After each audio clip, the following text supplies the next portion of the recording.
casamento, o tempo deixa marcas. Algumas se tornam testemunhas da fidelidade de Deus. Outras, quando não são entregues a Ele, passam a pesar sobre o presente. Há lembranças que deveriam servir como aprendizado, mas acabam sendo revisitadas como acusação. Há palavras antigas que insistem em ecoar, e não para curar, mas para ferir novamente. Este capítulo é um convite à reflexão sincera diante do Senhor. Até que ponto o passado tem ocupado um lugar que pertence à graça, à esperança e à obra restauradora de Deus no casamento? Reconhecer esse limite é um passo essencial para que o relacionamento seja conduzido não pelas dores de ontem, mas pela misericórdia que se renova a cada manhã. Conhecemos bem a força que a água exerce ao longo do tempo. Mesmo o granito, símbolo de resistência, pode ser lentamente corroído pela ação constante da água. As pedras, polidas à beira do mar, os caminhos abertos por quedas d'água na rocha bruta e os rios que esculpem corredores entre montanhas, nos lembram de que não é a intensidade momentânea, mas a repetição contínua que provoca desgaste profundo. O erro que este capítulo se propõe a tratar se assemelha a esse processo silencioso. Mais do que um assunto incômodo ou uma conversa desagradável que se repete, insistir continuamente em questões já discutidas e resolvidas ou até mesmo superadas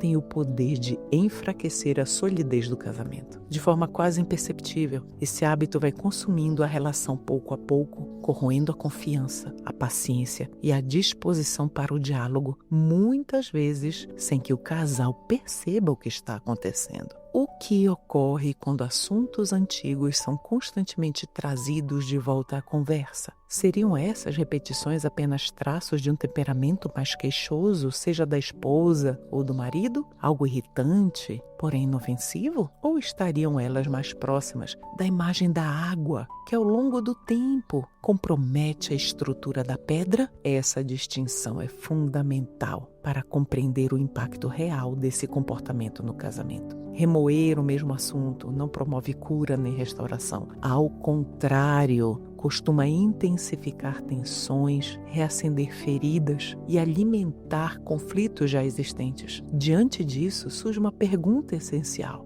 como um casal pode atravessar esse tipo de batalha sem que sua aliança seja enfraquecida? As respostas raramente estão em soluções imediatas ou fórmulas milagrosas. Porém, existem caminhos reais, possíveis e espiritualmente saudáveis para lidar com esse desafio. Casais enfrentam esse tipo de conflito de formas diferentes, como no caso de divergências persistentes sobre hábitos, escolhas ou comportamentos que se repetem ao longo dos anos. A partir dessas situações, é possível aprender princípios práticos que ajudam a interromper ciclos destrutivos e a proteger o relacionamento. Primeiro, é necessário reconhecer que tentar resolver conflitos pela força não produz o fruto desejado. Nenhuma repreensão constante, pressão emocional, manipulação pela culpa ou insistência contínua é capaz de gerar uma mudança genuína no coração do outro. Se isso fosse possível, a transformação já teria ocorrido. Há questões que pertencem à esfera da responsabilidade pessoal diante de Deus, e somente o próprio indivíduo pode decidir o que fará a respeito delas. Segundo, insistir pela força tende a agravar o problema e não a resolvê-lo. Condenar, pressionar ou insistir repetidamente em uma falha raramente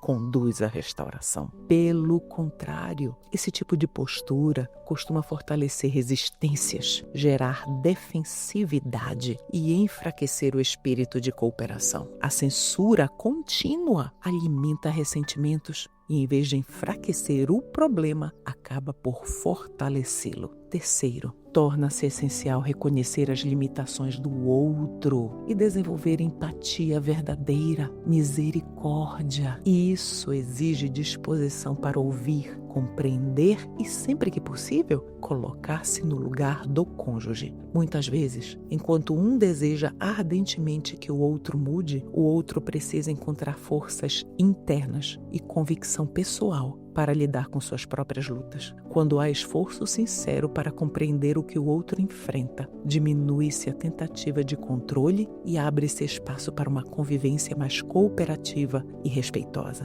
Quarto, chega um momento em que é necessário desistir, não do relacionamento, mas do controle. Tudo o que precisava ser dito já foi dito. Insistir além disso apenas mantém o conflito vivo. Nesse ponto, o chamado é para entregar a situação a Deus, cessar a disputa e aprender a descansar. Esse princípio é bem expresso na conhecida oração da serenidade. Senhor, dá-me serenidade para aceitar as coisas que eu não posso mudar. Dá-me a coragem para mudar as coisas que eu posso e dá-me a sabedoria para discernir a diferença. Quinto, é fundamental estabelecer e preservar limites saudáveis dentro do casamento. Respeitar os sentimentos do outro não significa permitir atitudes que ferem a relação. Cada cônjuge precisa compreender que tem o direito de sentir o que sente, mas não o direito de controlar o outro. Não tem o direito de censurá-lo continuamente ou de assumir uma postura de superioridade dentro do casamento. Limites claros ajudam a proteger a dignidade pessoal e a saúde do vínculo conjugal, permitindo que questões difíceis sejam enfrentadas com maturidade, responsabilidade e respeito mútuo, e não por meio de imposição ou desgaste emocional. Não é possível falar sobre o hábito de remoer o mesmo assunto sem considerar as atitudes que muitas vezes o sustentam silenciosamente. Quais são? O desejo de poder, a busca por controle e a intolerância diante das falhas do outro. A dificuldade em deixar certos assuntos para trás frequentemente nasce da crença de que, se insistirmos o suficiente, conseguiremos controlar os resultados ou corrigir aquilo que já aconteceu. Quando uma situação passada é constantemente lembrada, revivida e trazida novamente à conversa, não se trata apenas de memória, mas de um apego emocional que mantém o passado ativo no presente. Embora racionalmente se saiba que o ocorrido já passou, o coração continua preso à experiência, reagindo como se ela ainda estivesse acontecendo. O passado existe apenas na memória e nas consequências que dele permaneceram. No entanto, ao revisitá-lo repetidamente, a pessoa se envolve novamente com ele de maneira emocional, como se ainda houvesse a possibilidade de mudá-lo. Em vez de aceitar as consequências e buscar com maturidade formas saudáveis de lidar com elas ou aprender a partir delas, tenta-se rejeitar o que aconteceu e, de maneira inconsciente, voltar no tempo para anulá-lo. Esse movimento interior gera exigências irreais dentro do relacionamento. Espera-se que o outro desfaça o que já foi feito, mude o imutável, repare perfeitamente aquilo que não pode mais ser refeito. Exige-se arrependimento contínuo, sofrimento prolongado, humilhação repetida, como se isso pudesse apagar o passado ou aliviar a dor presente. Trata-se, ainda que de forma inconsciente, de uma tentativa de manter controle sobre algo que já não pode ser controlado. À luz da razão e da fé, fica claro que esse tipo de exigência não produz restauração. Nenhum casal pode fazer o tempo retroceder, nem apagar completamente feridas causadas no passado. O que pode ser feito, no entanto, é pedir perdão com sinceridade, promover mudanças reais no presente e permitir que a graça de Deus conduza o processo de cura. O caminho cristão não é o de reviver continuamente as falhas, mas o de aprender a perdoar, a crescer e a confiar que Deus é capaz de trabalhar até mesmo a partir das cicatrizes. Quando o passado é entregue a Deus, ele deixa de ser uma prisão e passa a ser um instrumento de amadurecimento, desde que não seja usado como arma dentro do relacionamento. Raiva. Quando aprendemos a olhar para a raiva sob essa perspectiva, começamos a perceber o quanto ela pode ser insensata e destrutiva quando não é compreendida à luz da verdade. Aos poucos, torna-se evidente sua ligação com outros erros já abordados neste livro, especialmente a tentativa de ocupar um lugar que pertence somente a Deus. A raiva desgovernada frequentemente nasce do desejo de julgar, controlar e punir, como se tivéssemos autoridade para determinar o que o outro merece. É importante reconhecer que não é, em essência, o comportamento do outro que produz a nossa raiva, mas a forma como interpretamos esse comportamento à luz de nossas expectativas e necessidades internas. Sempre que a raiva se instala, ela tende a nos tornar críticos e acusadores. Passamos a procurar falhas, a julgar intenções e a assumir o papel de juízes, convencidos de que o outro agiu de maneira errada e por isso merece censura ou punição. Situações simples ajudam a ilustrar esse princípio. Quando alguém se atrasa para um compromisso, a reação emocional pode variar conforme aquilo que se espera naquele momento. Se há uma necessidade intensa de confirmação afetiva, o atraso pode ser interpretado como desinteresse e gerar ofensa. Se, por outro lado, há uma urgência prática, o mesmo atraso pode provocar frustração. Mas se a necessidade for de silêncio, descanso ou reflexão, esse tempo inesperado pode até ser recebido com gratidão. O comportamento é o mesmo, o que muda é a necessidade do coração. Por isso, para lidar com a raiva de forma saudável, torna-se necessário ampliar a perspectiva e permitir que Deus revele o que realmente está acontecendo dentro de nós. Isso exige abandonar a postura que transfere toda a culpa para o outro. Expressa em pensamentos como: você me feriu e é você quem merece censura. Enquanto essa lógica permanecer, a raiva continuará a encontrar espaço para crescer. Libertar-se da raiva requer uma decisão consciente de não permanecer preso ao passado, nem gastar energia revivendo continuamente o mesmo assunto. Remoer situações antigas não traz alívio verdadeiro, ao contrário, aprofunda a ferida e intensifica o ressentimento. O caminho da cura passa por escolher sair do passado e caminhar em direção ao futuro, confiando que Deus é capaz de trabalhar no coração, trazer clareza às emoções e conduzir o relacionamento a um lugar de maior paz e maturidade. Perdão. O coração do cristianismo é o perdão. A mensagem do Evangelho nos revela que Deus, em sua graça, oferece perdão verdadeiro àqueles que reconhecem que erraram o alvo e se arrependem. Em Cristo, somos assegurados de que nossos pecados não são mais lançados diante de nós. Ele não os mantém vivos para nos acusar continuamente. Quando essa verdade é acolhida de forma profunda e integrada à vida espiritual,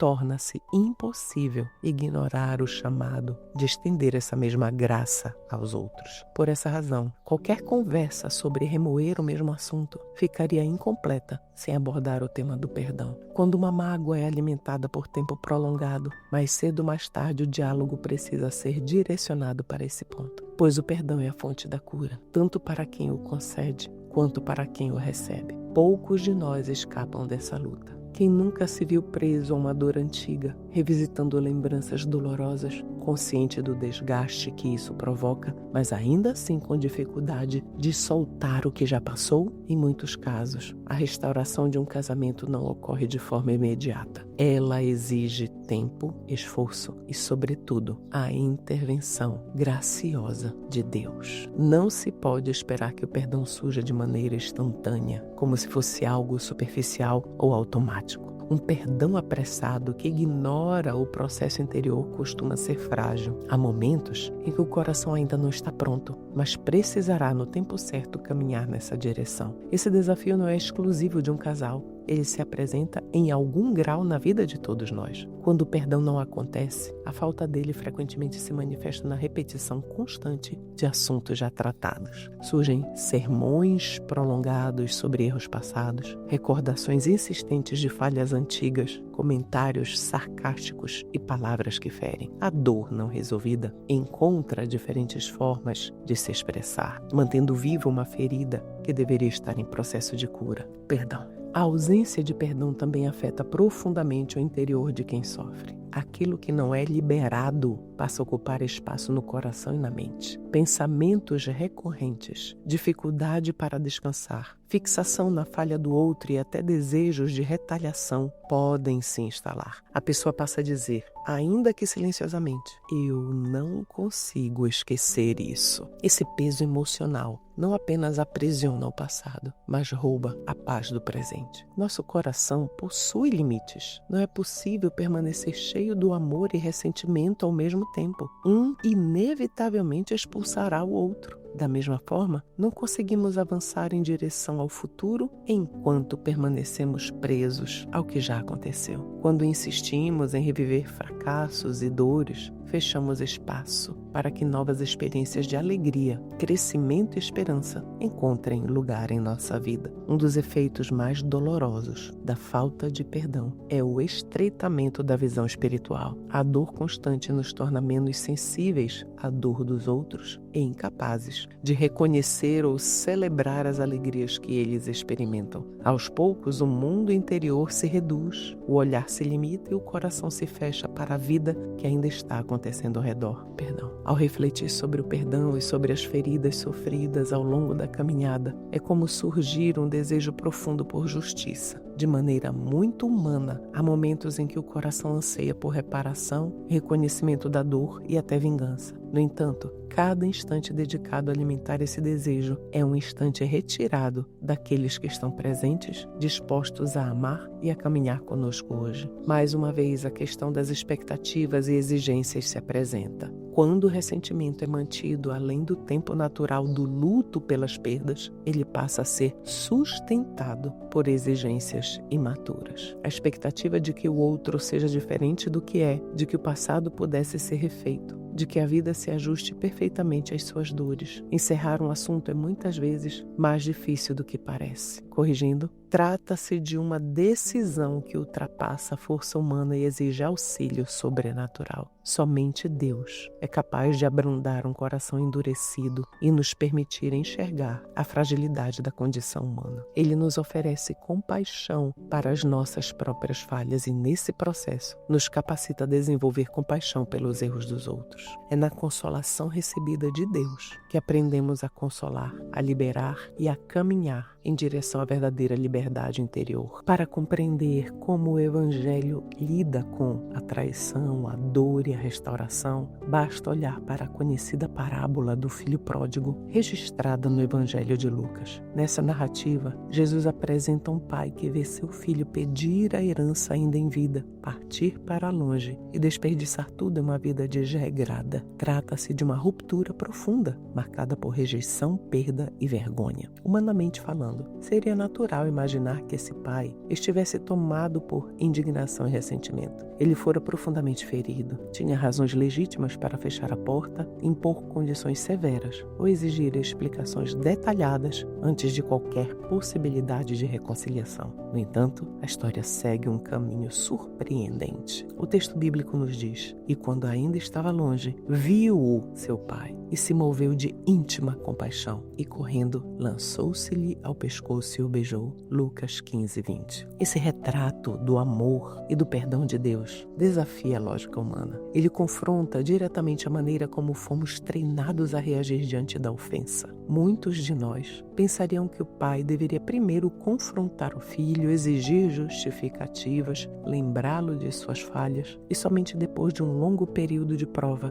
talvez considerar a possibilidade de um novo relacionamento. No entanto, essa não é a história que Jesus contou e tampouco é a forma como Cristo nos trata. A parábola revela um perdão que antecede o arrependimento pleno, um amor que se move primeiro em direção ao ferido, não ao mérito do ofensor. Esse tipo de graça é difícil de assimilar porque vai contra o impulso natural de proteger-se, de controlar e de exigir compensação antes de abrir o coração novamente. Esse princípio também encontra eco na tradição cristã ao longo da história. Na vida monástica, beneditina, por exemplo, a oração do Pai Nosso é recitada várias vezes ao dia, lembrando continuamente o pedido: perdoa-nos as nossas dívidas, assim como nós perdoamos aos nossos devedores. Essa prática serve como um lembrete constante de que não é possível viver sob a graça recebida sem permitir que essa mesma graça transborde para os relacionamentos. Em um mundo marcado por contendas, rupturas e desarmonia, o chamado do Evangelho permanece atual e desafiador. Aprender a viver a graça dentro do lar. No casamento, isso significa resistir à tentação de contabilizar erros, de exigir reparações intermináveis e de manter o outro preso ao passado. Significa escolher dia após dia um amor que não nega a dor, mas que confia que Deus é capaz de restaurar aquilo que parece quebrado quando o coração se dispõe a caminhar no caminho da graça. Talvez exista em seu casamento uma questão que insiste em retornar à conversa. Com o tempo, a repetição pode ter gerado intolerância e, quase sem perceber, a presunção pode ter encontrado espaço no coração. Quando isso não é tratado com cuidado, o desgaste se aprofunda e ameaça a saúde da relação. Ainda assim, há esperança. É possível tomar uma decisão consciente e interromper esse ciclo antes que ele cause danos maiores. Este não é apenas o momento de parar de trazer à tona críticas antigas e mágoas já conhecidas, repisando o mesmo assunto, mas também de escolher encerrar de forma definitiva aquilo que tem roubado a paz do seu relacionamento. Colocar um ponto final não significa negar a dor, mas reconhecer que continuar alimentando-a não produzirá vida. Reflita com sinceridade sobre a oportunidade que se apresenta diante de você, a de deixar de exigir que o cônjuge se torne alguém diferente do que é hoje e, em vez disso, estender graça pelas atitudes que trouxeram desapontamento. Essa escolha não diminui a importância do que foi vivido, mas revela maturidade espiritual e confiança na ação de Deus. Lembre-se da graça que o Senhor tem concedido a você, apesar de suas próprias limitações, e permita que essa graça alcance também o seu cônjuge. Decidir não mais viver questões antigas e ressentimentos acumulados é um ato de fé e de libertação. Ao entregar o passado a Deus e seguir adiante, você abre espaço para que a paz, a restauração e uma nova alegria encontrem lugar em seu casamento. E essa é uma escolha da qual você não se arrependerá.